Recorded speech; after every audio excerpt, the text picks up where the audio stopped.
வணக்கம் நண்பர்களே. கலை உலகம் தங்களை அன்புடன் வரவேற்கிறது.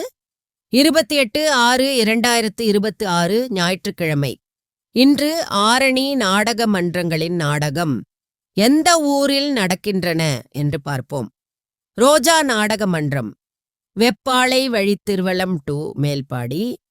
புனிதா நாடக மன்றம், சித்தாத்தூர் வழி வேடந்தாங்கல். அசோக் நாடக மன்றம், மோசவாடி வழி பெரணமல்லூர். ரூபிணி நாடக மன்றம், புள்ளலூர் வழி காஞ்சிபுரம் டு சேந்தமங்கலம். தாமரை நாடக மன்றம், மாங்காட்டுச்சேரி வழி தக்கோலம். முத்தமிழ் நாடக மன்றம், வரதாபுரம் வழி வாலாஜாபாத். சுபாஷ் நாடக மன்றம், நெற்குணம் வழி தெள்ளார். இளஞ்சிட்டு நாடக மன்றம், இரும்பரம் வழி கலவை டு ராந்தம். ஜெயமாலினி நாடக மன்றம், தூளி வழி செய்யார். பாக்கியலட்சுமி நாடக மன்றம், மலையனூர் வழி பணப்பாக்கம். கவிதா நாடக மன்றம், அரிகிருஷ்ணாவரம் வழி செய்யார். ஆரணி ரோஜா புகழ். நாடக அமைப்பாளர் டாக்டர் டி ஆனந்தன், ஆரணி. 9843333897 6.